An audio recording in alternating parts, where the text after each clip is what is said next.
Good evening, one and all. I'm so sorry about that. Looking back at the audio, it's a bit louder than I would have expected it to be, but I'm sure you're all fine. You're only listening on headphones after all. Hopefully no one listens to this in a car, but oh well. We are now on to chapter 4 of my unpublished novel, Shrouded Personas. So instead of sitting here and chatting, how about we go in and read it? Sounds good? Good. Chapter 4. The sun is reaching the top of the tree lines once we pull up next to my shack. I hop off and Jackson carefully hands the jug down to me, barely able to even hold it up himself. I place it down by my feet, making sure that no liquid pours out through the small opening in the top as I reach for my backpack. I didn't get all the supplies I was hoping to get, but I still managed to get the more valuable stuff. Though it's a little surprising that they didn't bother to gather some more Rungian plants for themselves. They could most likely make a lot of money off of that stuff, as long as they can manage to keep it alive long enough to sell it. Can you promise me that you won't say anything about us and the night soldiers to Jeffrey or anyone, please? Jackson asked as I tossed my bag over my shoulder and left up the jug with the pained grunt. As long as you guys are no longer part of that gang by the time that I have to leave, then sure, I answer with a threatening tone, spinning on my heels and heading back into my shack. Wait, so you're actually going to do that job in Backmite? Jackson shouts with concern, and I don't bother to stop and respond. Yes, I am, I shout back, then walk into my shack, slamming the door behind me with my feet. Going there will help me take in information on the current levels of prosperity, as well as the activities of their government. The Backmite government is an oligarchy, so I'd assume that it would be easy to overhear conversations of their citizens on their opinions of it all. Our government is the Dark Brown Party, the premier being Jameson Patsy. We use democracy. Setting down my bag, I rush to grab a shovel and carry both it and the jug to my backyard. I'm probably going to have to ask for a favor from either Jeffrey or one of the townspeople for them to make sure that the plant remains watered while I'm gone. How long should this trip take anyway? I'd assume more than a month, especially since I sincerely doubt it'd just be to arrive at Backmite, give the people the supplies, then head back onto the boat and go home. Setting the jug down, I begin digging at the dirt. It's not that ideal of a condition for a Rungian plant, but as long as myself and others keep it hydrated, then it should survive for a long time. Long enough for me to use it for potions, both medicinal and poison. Both will be helpful for me. I can put the poisonous ones on my weapons, which will give me even more of a favor in terms of combat, and medicinal ones can help both myself and anyone that shows me no threat, like that boy and his mother. The shovel's damaged wooden handle digs into my palms as I dig deeper, dumping the extra soil slightly off to the side. The jar is about a fifth full now, just long enough for me to dump it all into the hole and properly pack the mud around the Rungian plant. The water splatters and the Rungian drops into the hole. The heart petals become bloated for a moment due to sucking the moisture of the air. I drop to my knees and push the roots into the earth, using my hands to slide the soil on the side back into the hole and packing it around the Rungian. The petals and stem bulge for a few seconds as it filters through the moisture of the air and the moisture of the earth. I kneel next to it, watching as the petals return to their original size and shape, and the soil around it quickly lowers in its levels of water. But it'll be fine. Since there aren't any farms nearby, I don't have to worry about any other plants sucking out the nutrients of the soil, or my neighbors getting pissed off because all of their crops died. Rising back up to my feet, I grab hold of the jug, almost slinging it into the air with its far lower weight now. Glancing up at the few clouds, the sun is about 3/4 of the way to the middle of the sky. I have just enough time to clean myself up, then be ready outside for Jeffrey to pick me up. I wonder if Jackson and Daniel are going to be with us today. Surely they'll be extremely tired if they are. Heading back inside, I set the jug next to my door and begin searching for my hairbrush, and enough water to wash all the grime off. At least if I can't get it all off, then I can just hide the rest with my ponytail until I get the chance to wash the rest of it out again. Finishing up with tightening my ponytail, I examine my clothing. My mouth stretches downwards as the sight of all the mud and blood splattered all over my clothes comes into view.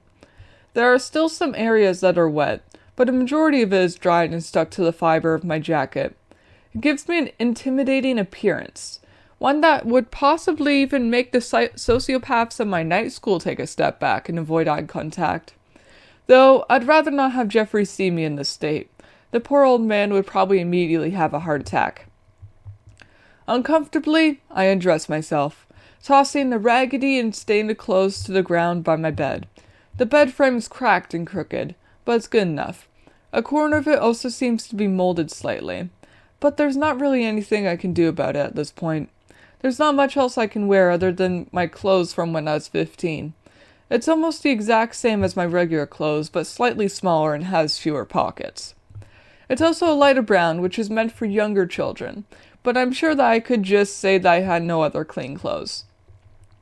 Pulling on the torn undershirt, baggy tactical pants, and baggy tactical jacket, I suck in my gut as I tighten them around my body, feeling the clothes wrap around my waist like a corset that's 6 sizes too small, and pulled till the strings reached my heels. It's difficult to breathe, but not enough for it to actually harm me or affect my vision. The booming of hooves and faint chatter rises as the carriage grows closer to my shack. I throw on my bag, taking a deep breath of relief at the lack of blood and mud on it, then head out through the door, waving at Jeffrey and acting tired as I make my way over to the horse and hop onto the carriage next to Jeffrey. Daniel and Jackson are in the back, doing a terrible job at acting innocent. Their expressions are fearful, and they continuously glance at each other and myself. "Damn, you're actually awake," Jeffrey mentions with surprise as he signals Diamond to start moving again. "Did you just wake up?" I nod slowly, forcing an exhausted smile. "Yeah, but hey, at least I didn't sleep in." He laughs, his joy sounding like any other old man who's content with where he's at right now. Though I know he'd be much happier if he still had his wealth and was able to support and allow Diamond to retire. The carriage is oddly quiet, though I can still sense the tension radiating off of Daniel and Jackson. I wonder what happened after they dropped me off. Did they go back to the hideout or just go home and wait for Jeffrey to pick them up? "Have you decided?" Jeffrey finally asks, his voice low and cautious. We pass by a few shacks with children running round out in front of them. Their smiles and laughter are bright and energetic as the parents quietly talk in the backyard, only smiling when the children glance over. I don't blame them. They probably struggle with supporting themselves enough as is, let alone their children. A little boy trips and a girl topples over him. They both start to cry while also checking up on each other. Definitely siblings. I wish I had a brother, but instead he was killed when I turned 1.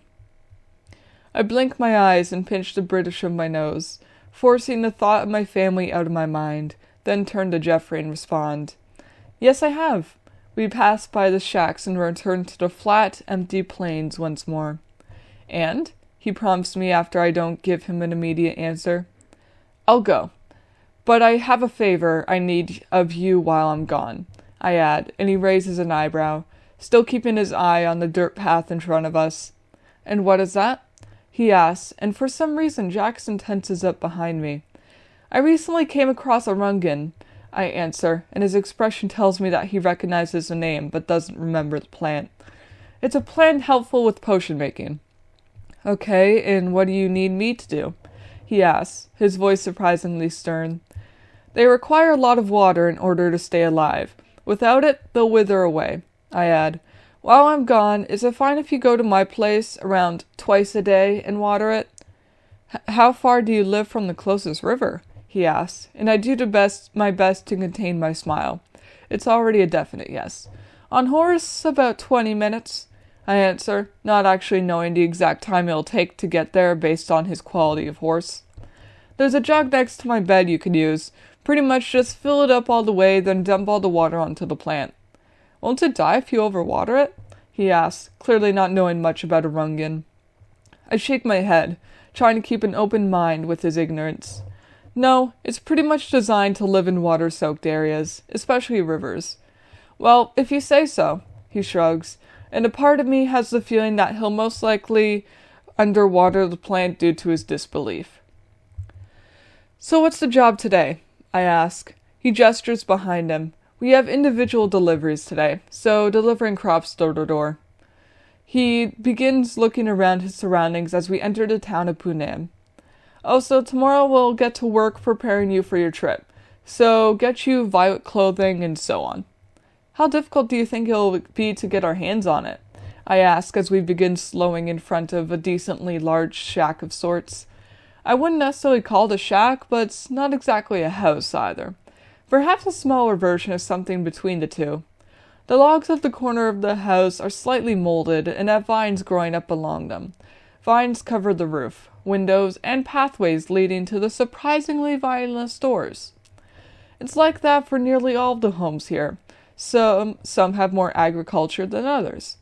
Plus, the farms in this town are community-run, so not everyone can grow as much as they'd like to, or even grow them how they'd like to. But it is better still in terms of money. They can also just head out and grab the crops when they need them.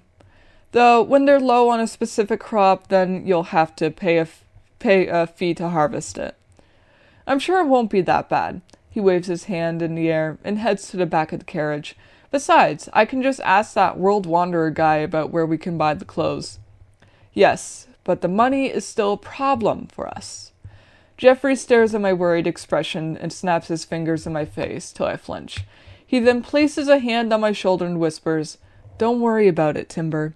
Everything will be all right." And that is all for Chapter 4 of my unpublished novel, Shrouded Personas. I hope that you all had enjoyed it.